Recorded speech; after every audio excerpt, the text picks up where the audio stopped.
G'day everyone, hope you're having a great day today. Welcome to another video at McKee Computers.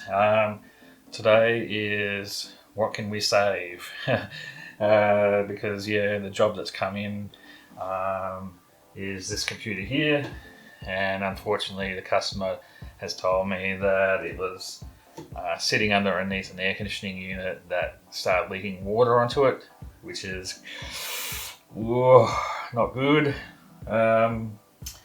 It's an Aftershock pre-built. Aftershock's a company here in Australia that sells gaming machines. It's had the water leaked down through the top here, and he wants to know what can be salvaged. So I'm pretty sure the graphics card is dead. I reckon the CPU and the SSD may have survived. RAM is 50-50,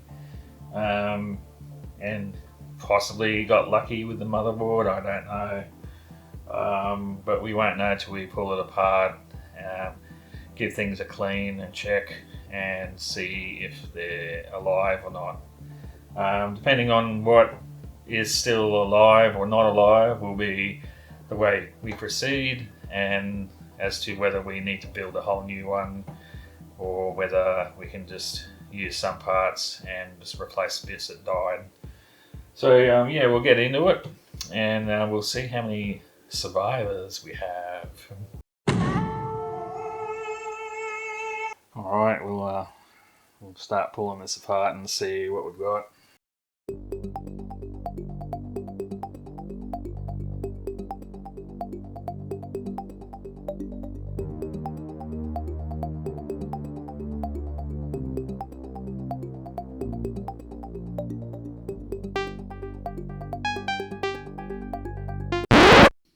So I had to halt the nice pull apart montage because I ran into a problem with the 12 volt power cable.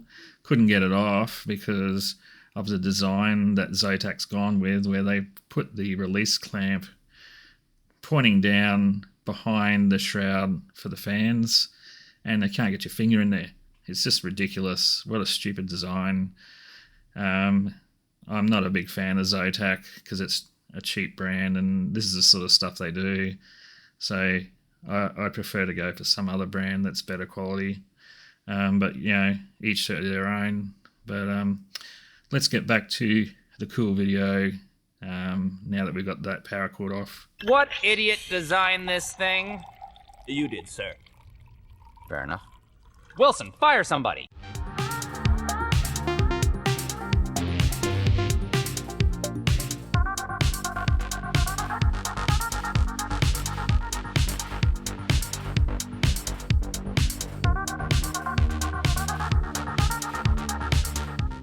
So I just want to do a quick power on test to see what happens without the graphics card in, because I've got a feeling the graphics card may have just taken the brunt of it. So I'll just go around and plug him in, and we'll just do just a straight power to see if it even turns on, whether it just explodes or something.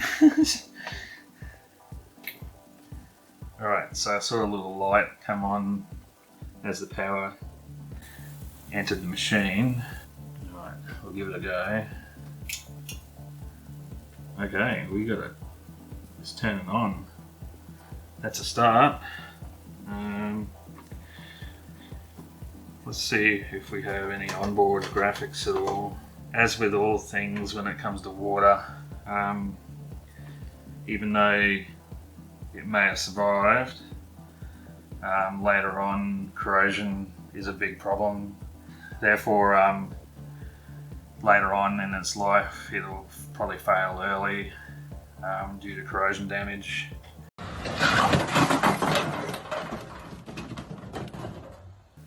The fans have just calmed down, so I've got a feeling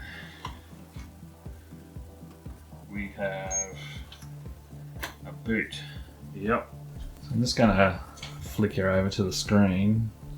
So after I powered it on, we did get to this BIOS screen, saying that a boot failure has been detected, and it gives you 3 options. And the problem I ran into is I could select the options, but nothing would make it actually activate the option, and it was really frustrating. I tried turning it off and on again.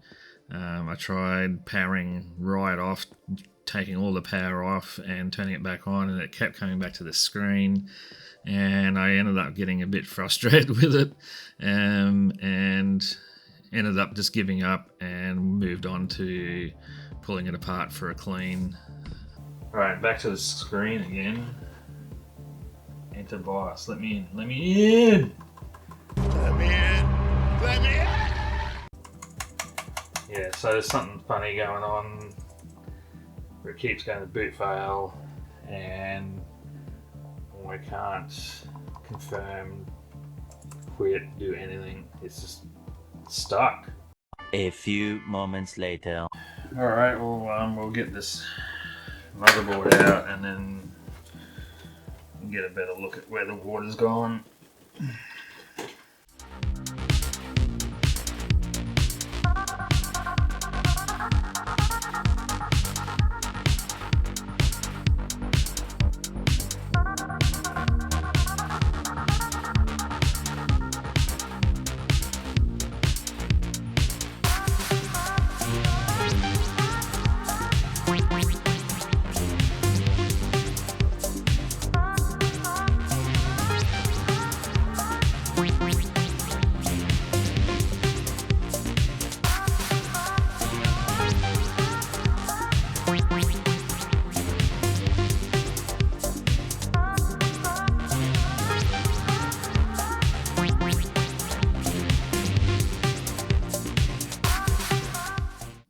Yeah, had a little trouble getting the motherboard out, but finally did get it off. But just remember the golden rule: when something won't come out easily, don't force it, lose your temper, and then do something you may regret.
Alright, so we have a Ryzen 5 7600, so AM5. Ryzen's are good chips, I like them. I need to get that back in and then remount the cooler, and we'll try turning it on again and see if the motherboard will respond correctly. Actually, what I'll do too is we'll take the CMOS battery out, which is this little button battery, because what that will do is that'll clear all the BIOS settings back to factory. So that may help with trying to get this thing working again as well.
Alright, so we should be able to re-plug this in, and I did put the button battery back in as well, and now that we've cleaned it, we'll see if the BIOS will function. Hopefully it will, because that means the only thing that's probably dead is the graphics card. And we'll just swivel it a little bit so you can see a bit better. Alright. Let's see. Is it alive? Number 5 is alive. Oh, I got a picture and we have a boot. Ho ho ho. Ooh yeah. I'll just swing it around so you can see. Well, that's a crazy, that made me think, as soon as I saw that, yeah, his wallpaper looked like a cracked LCD screen to me. Did you guys think that? I did. But I don't know what that is. It's just like arty, swirly stuff. I really hate that background though, it sucks. Yeah, so... do I try the vid card in it? That's the question. Is that a wise idea? I don't know. We've got the main computer going. Alright, I guess we do need to confirm the vid card's dead. So I guess I will do that. A little bit scared, but I might put some alcohol through it first. And then give it a go. A few moments later. Alrighty, I've reinstalled the graphics card, so it's moment of truth. Did the video card survive?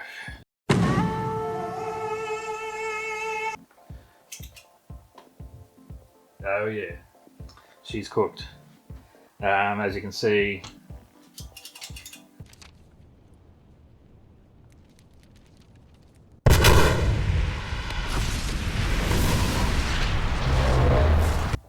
when the video card's in, it's a no-go.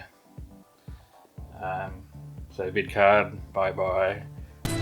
Job spoken. Oh, what a pity. Most expensive part is cooked. But yeah, that's the way things go, unfortunately. So we'll get that vid card out and make sure the computer's still okay. So back to onboard graphics. And look at that, turns on again.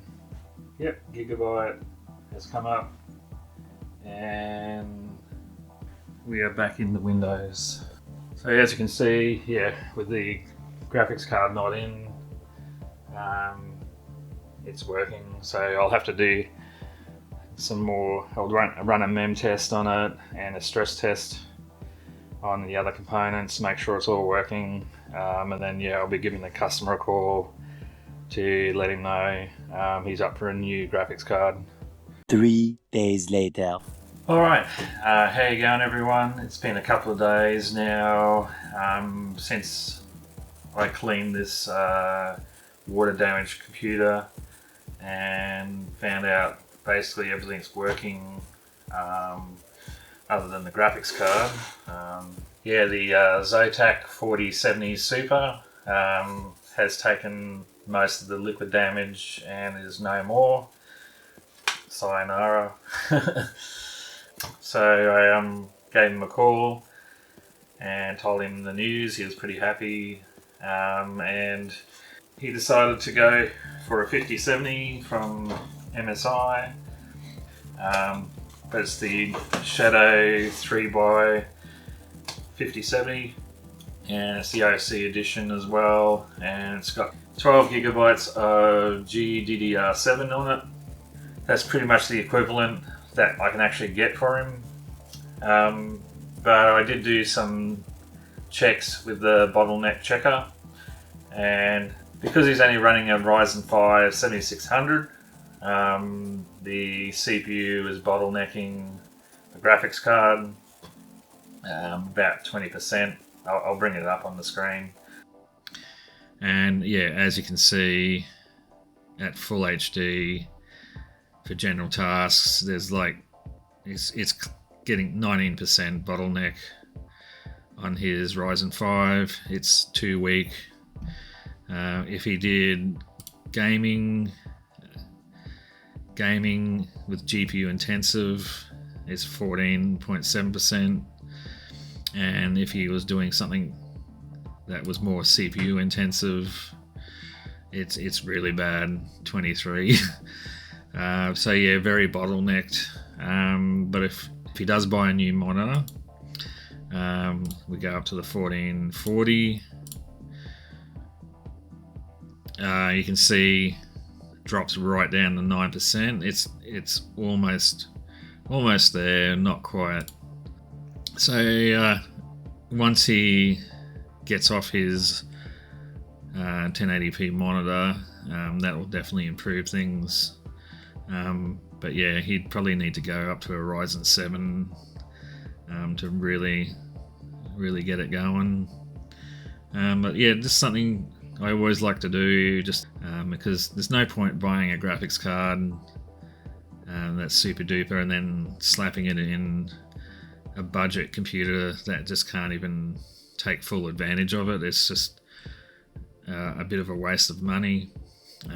It's best to match up your hardware with a card, or the other way around, match up your CPU with your card so that it runs at its full potential, because you're just losing frames. Yeah, I got it all plugged in, turned on. I'm going to push the power button and let's see if it works with a new graphics card. Well, for a start, it turns on, which is a good sign. And I have a picture. And look at that, we're in the login screen. And voila, I still hate this background he uses. It looks like my LCD's busted. But yeah, it's working.